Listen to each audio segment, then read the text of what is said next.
The black Mercedes pulled up to the curb like a shadow swallowing the light.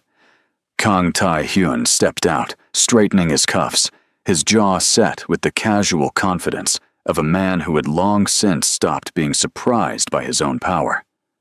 Seoul's Cheongdam-dong jewelry district gleamed around him. Polished storefronts, crystal displays, doormen in white gloves. A world built for people who never had to ask the price of anything. He belonged here now. 3 years ago, he might have pressed his face to these windows. Today, the windows were cleaned in anticipation of his arrival. His chief of staff, Park Jun, walked half a step behind him, clipboard in hand, rehearsing the afternoon schedule in a low voice. The boutique has cleared the floor for a private viewing. 6 signature collections. They've also prepared the— Fine, Tae-hyun said, cutting him off without looking at him. He wasn't nervous. He told himself that repeatedly. Buying an engagement ring for Yoon Seo-rin wasn't a romantic gesture.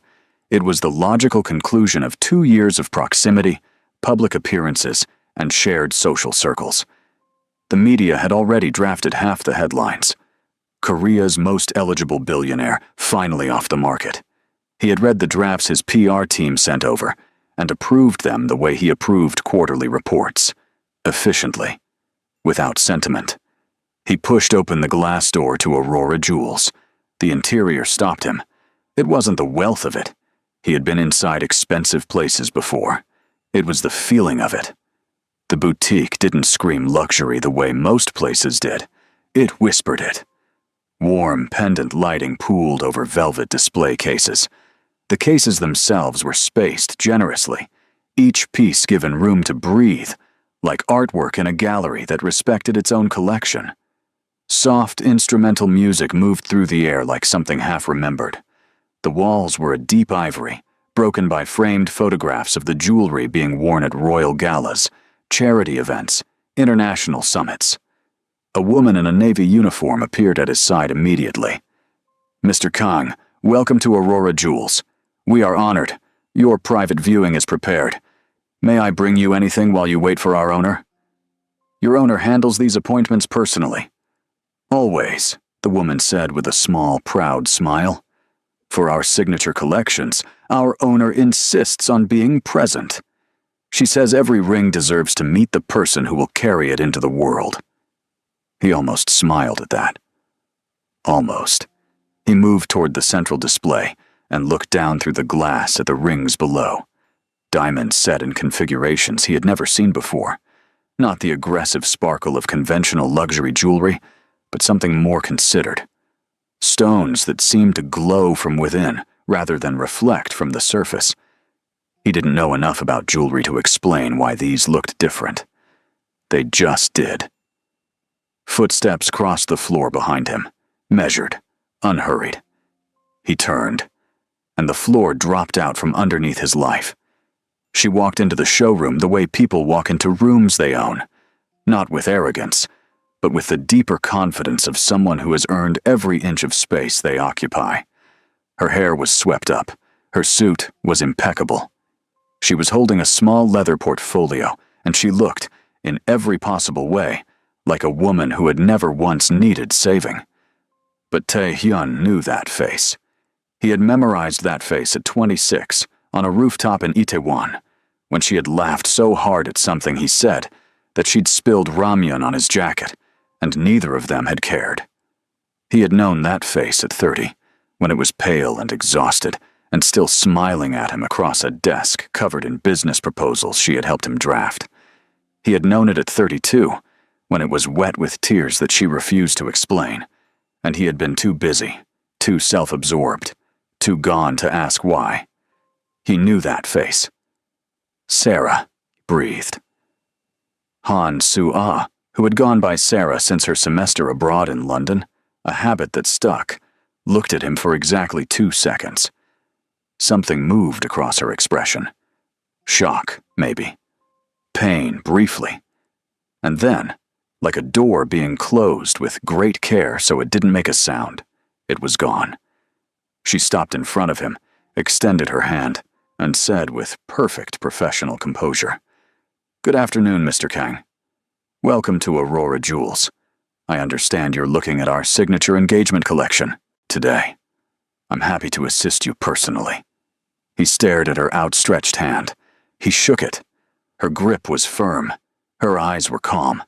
And Kang Tae-hyun, the man who had faced down hostile board meetings and international acquisition negotiations without flinching, felt the blood drain from his face. She was acting like he was a stranger. Worse, she was acting like he was a client. He couldn't speak for the first few seconds, and the silence stretched between them like a wire pulled too tight. Sarah filled it without missing a beat, moving gracefully to a display case on the left and lifting a small remote that raised a section of the velvet panel inside. "This is our Lumiere collection," she said, gesturing at a row of rings that shimmered under the warm light. "Each stone is sourced ethically from certified suppliers in Canada and Botswana. The settings are handcrafted in our Seoul atelier, the same workshop my grandmother founded 40 years ago." "Sarah." His voice came out lower than he intended.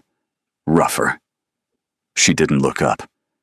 "If you'd like something more dramatic, a larger stone, a statement cut, we have the Solstice collection on the far side. Most of our celebrity and diplomatic clients prefer those for high-visibility engagements." "Look at me." She looked up then. Her eyes were the same. Dark, direct, disarmingly clear. But there was a distance behind them now that hadn't existed before. Not coldness, not anger. Something far harder to argue with. Indifference that had been earned. "I'm looking at you, Mr. Kang," she said evenly. "Would you like to try any of the pieces?" The flashbacks came at him in pieces, the way they always did when he let his guard down. Sarah, at 24, spreading his business proposal across their cramped apartment floor at 2 in the morning, red pen in hand, crossing out paragraphs that weakened his argument, and writing notes in the margins that were better than anything his paid consultants had ever produced. "You're burying the hook," she'd written. "Lead with the problem. Lead with the pain." People invest in solutions to pain they already feel. She hadn't studied business formally. She had studied people. And she had understood them in ways that his MBA-heavy team never quite managed. He remembered the year his third funding pitch collapsed. He had come home to find her in the kitchen, cooking doenjang jjigae, his mother's recipe, which she had called and asked for specifically, with music playing softly and no questions waiting for him. She had just put a bowl in front of him and sat across from him and said, "Tell me what happened." Not, "What do we do now?" Not, "How serious is this?" Just, "Tell me." He had told her everything, and she had stayed up until 4 in the morning helping him rebuild the pitch from scratch. 6 months later, he had his funding. 3 years after that, he was worth $2 billion. And Sarah was signing divorce papers in a lawyer's office while he was at a gala with Seo Rin. He hadn't even told her about the gala until afterward. Back in the showroom, Sarah was explaining the difference between 2 diamond cuts, with the same careful patience she had once used to explain his own market positioning to him. He watched her hands move over the display case. She wore no rings. He hadn't expected that to bother him. It did. "This one," he said abruptly, pointing at a ring he hadn't actually looked at. Sarah glanced at it, then at him. For a fraction of a second, something flickered. Recognition, maybe, that he wasn't really here in the way clients were usually here. "That's a beautiful choice," she said. "The center stone is a 2.4 carat oval. VS1 clarity, exceptional color. Would you like to, Mommy?" The voice came from somewhere near the back of the boutique, high and bright and completely unconcerned with the quiet seriousness of the room it was entering. A little girl burst through a side door at a speed that suggested she had very little regard for the valuables on either side of her. She was perhaps 3 years old, maybe 4, wearing a yellow dress with crayon marks on the sleeve and holding a fistful of colored pencils like a tiny, chaotic bouquet. Her hair was in 2 lopsided pigtails, and she was smiling the reckless, full-body smile of a child who has not yet learned to hold anything back. She ran directly to Sarah and collided with her legs. Sarah caught her without hesitation, the portfolio tucked under, one arm, her free hand scooping the child up with a practiced ease that spoke of 1,000 identical moments. The transformation was immediate and startling. The composed businesswoman was simply gone. In her place was a mother, laughing softly, pressing her cheek to the little girl's hair. "Lily," she said warmly, "what did I say about running in the showroom?" "You said don't," the girl said cheerfully, with the tone of someone who considered rules a polite suggestion. "And yet, I wanted to show you my drawing." Lily produced a crumpled piece of paper from somewhere inside her dress. Tae-hyun wasn't entirely sure how, and held it up. It appeared to be a drawing of 2 people and a dog, though the dog was significantly larger than both people and appeared to have 6 legs. "It's beautiful," Sarah said seriously. "Is that Bomi?" "She has extra legs because she's fast." Impeccable logic. Tae-hyun stood very still. He was looking at the child the way a man looks at something he cannot explain and cannot stop examining. The shape of her eyes, the angle of her jaw, a particular expression she made when she turned to look at him, curious, unafraid, that sent something cold and electric down the length of his spine. The little girl waved at him. "Hi," she said. "Hi," he said. His voice came out strangely. Sarah set Lily down gently. "Can you go back to Ms. Yoon? I'll be done soon, and then we can have your snack." "Okay." Lily considered Tae-hyun for another moment, with the solemn assessment only small children can deploy without it being rude. Then she nodded, apparently satisfied, and disappeared back through the side door. Tae-hyun turned to Sarah. "She's yours?" he asked. "She's mine," Sarah said. Her tone was gentle, but carried a subtle line in it. A limit. "Don't push." He pushed anyway. "How old? Mr. Kang." She looked at him directly. "Would you like to continue looking at the ring?" He looked down at the ring.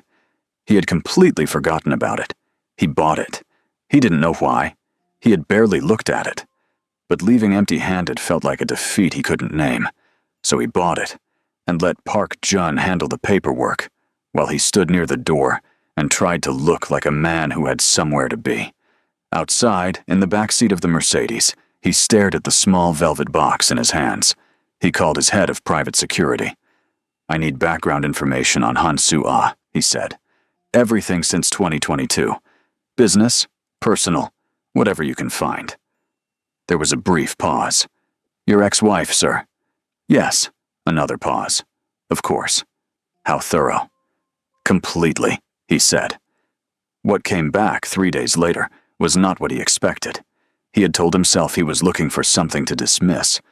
Proof that her calm had been performance, that her success was overstated, that the boutique was propped up by some investor or romantic partner he didn't know about. He hadn't admitted that to himself consciously, but that was what he was looking for. He found none of it. Sarah had inherited her grandmother's jewelry workshop 8 months after the divorce, a small atelier in Mapo-gu, barely solvent, run by 2 aging craftsmen who had nowhere else to go. The property was valued at almost nothing. The brand had no profile.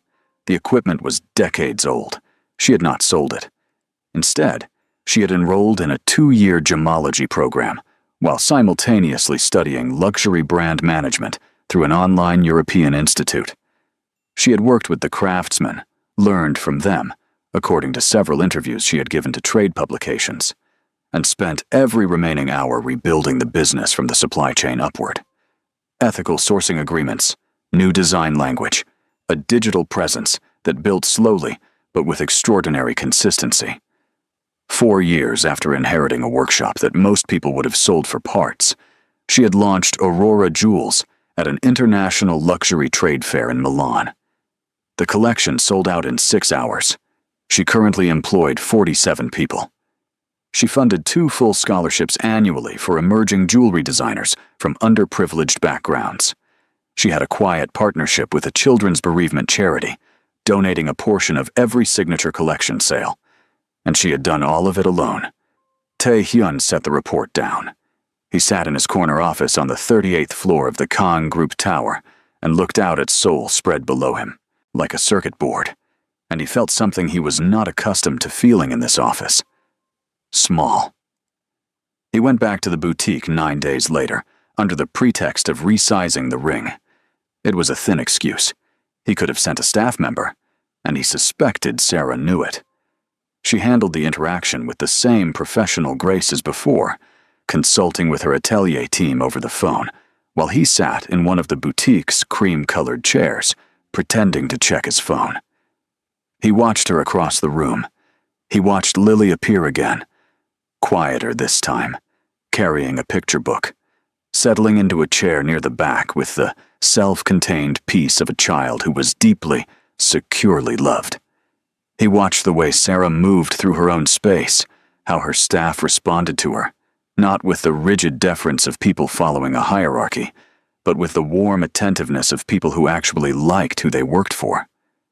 How she stopped to answer a junior employee's question, not with impatience, but with genuine engagement, bending slightly to look at whatever the woman was holding, making a suggestion, nodding at the response. He had built a billion-dollar company. He could count on one hand the number of his employees who would describe him the way Sarah's staff clearly would have described her. When she came back to inform him the ring was ready, he said, before he could stop himself, "You never contacted me after the divorce, not once." Sarah looked at him for a moment. "No," she agreed. "Weren't you angry?" "For a while." "And then?" She tilted her head slightly. "And then I had work to do." The simplicity of it hit him harder than any accusation could have. He cleared his throat. "Lily," he started carefully. "Is she—" He stopped. Tried again. "I notice she looks—" "Lily is not your daughter," Sarah said. Her voice wasn't sharp. It wasn't defensive. It was simply clear. The way a window is clear. You see straight through it. "I know what you're wondering. The answer is no." He felt relief. He felt guilt for feeling relief. "She was at the orphanage where I volunteered," Sarah continued, and now her voice shifted. The professionalism softened at the edges into something more personal and unguarded. "She had been there since she was an infant. She didn't speak to anyone for the first 3 months I was there. Not a word. She'd just watch." A faint smile. "Eventually, she started leaving drawings on my chair. Little anonymous notes from a child who couldn't say the things she needed to say." She paused. "I finished the adoption 14 months after we first met. She's mine." A quiet, absolute certainty. In every way that matters. Tae-hyun looked across the boutique at Lily, who had fallen asleep in the chair with her picture book open on her chest. The kind of total, fearless sleep that only happens when a child knows without question that the world is safe. He thought, not for the first time, about the man he had been 3 years ago. The man who had slept in hotels while his wife cried in an apartment he was paying for, but never lived in anymore. The man who had told himself that success had simply changed him, that wanting more was natural, that people outgrew each other, and that wasn't anyone's fault. He wondered now who he had been trying to convince. He heard about the pregnancy from Dr. Lim at a charity gala 3 weeks later. He hadn't been looking for information. He had come to the gala because his PR team had arranged it, because his name on the guest list was expected, because he moved through public events the way he moved through most of his life now.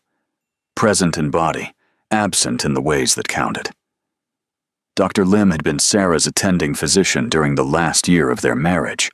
He recognized Tae-hyun from across the room and came over with the uncertain expression of a man fighting with himself about whether to say something. He said it. "I've wondered for years whether you knew," the doctor said, turning his glass in his hands. "I assumed she told you eventually, but she transferred practices after the divorce, and I think about it sometimes." "Knew what?" Tae-hyun said.